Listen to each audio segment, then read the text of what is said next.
Et salut à tous, c'est Captain et je vous retrouve pour la critique de l'épisode 5 de Supergirl, même si bon, c'est l'épisode 4 qui vient d'être diffusé, donc qui s'appelait How Does She Do It?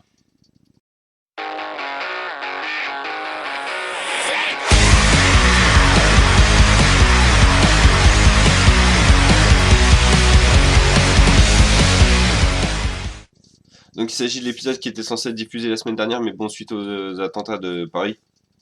Et enfin, l'épisode a été remplacé et je peux comprendre pourquoi, vu que cet épisode parle clairement de ce qui s'est passé en fait à Paris. C'était avec avec des bombes et puis un kamikaze également. Donc l'intrigue, c'est quelqu'un plante des bombes tout en surveillant Supergirl dans National City. Pendant cela, Cat Grant demande à Kara de garder son fils parce que la grand-mère veut pas le garder. Enfin bref. Et d'un autre côté, on a Lucy Lane qui veut qui veut se remettre avec Jimmy Olsen.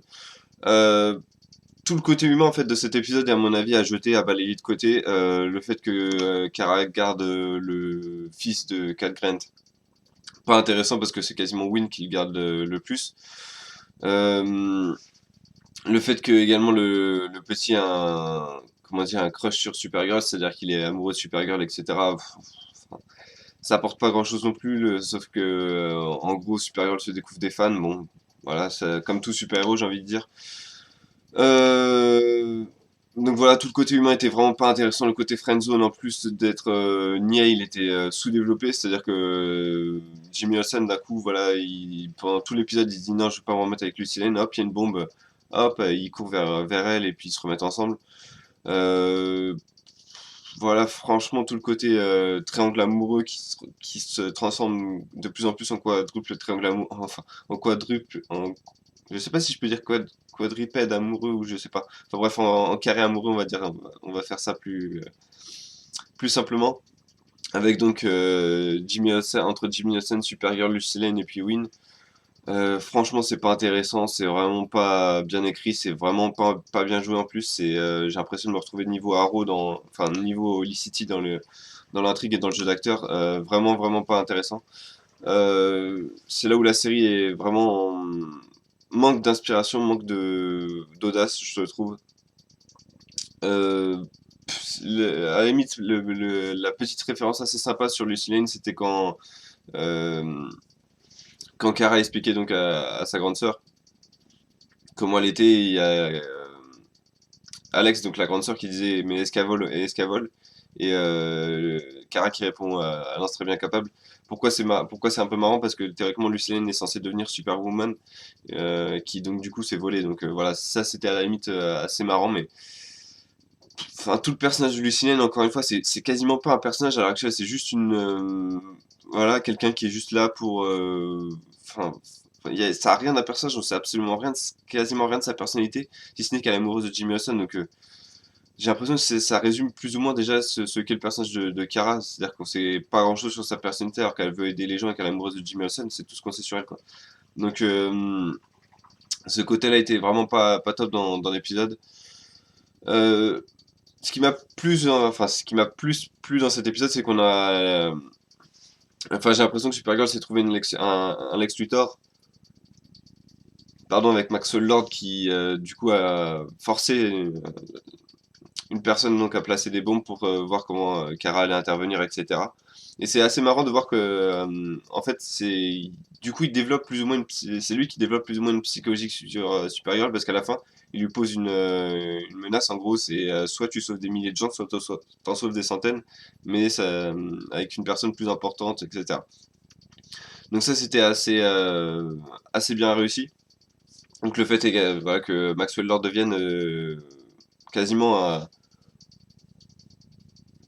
quasiment un rival, ouais, enfin pas un rival, un, comment dire, ouais, un Lex Luthor à Supergirl, en fait, je saurais pas trouver le mot, en fait, c'est pas vraiment un rival, c'est plus quelqu'un qui va la surveiller, et qui va vraiment tout faire pour lui nuire et pour la faire tomber en découvrant toutes ses faiblesses une par une. Donc voilà, ce côté-là était assez sympa.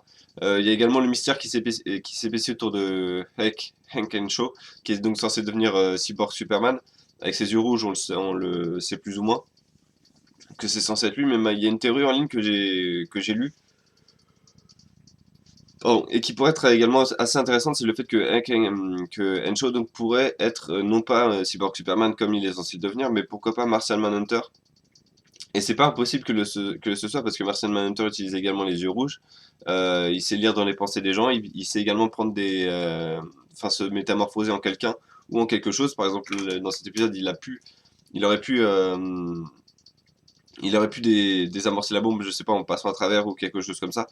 Euh, enfin, je vais pas mentir. Pour l'instant, je pense qu'à 95% c'est Cyborg Superman, mais ça pourrait également être Martian Manhunter.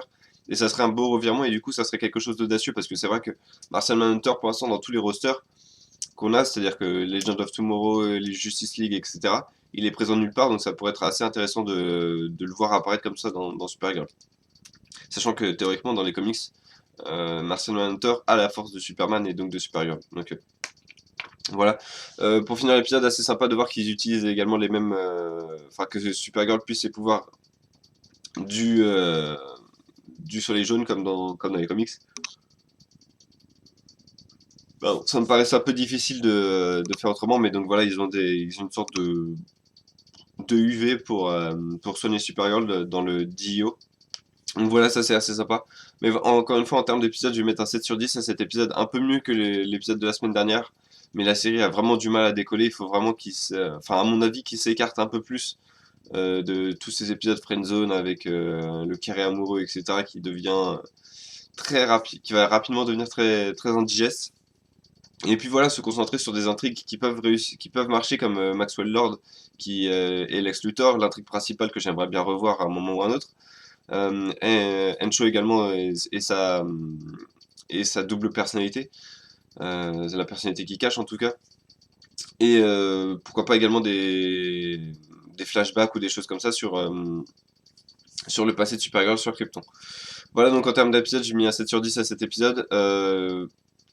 Malheureusement, voilà, pas un très très bon épisode, un épisode qui passe, mais vraiment la série va falloir qu'elle fasse plus à mon avis, si elle veut, si elle veut tout simplement rester à mon avis à l'antenne. On peut en arriver rapidement à ce point-là.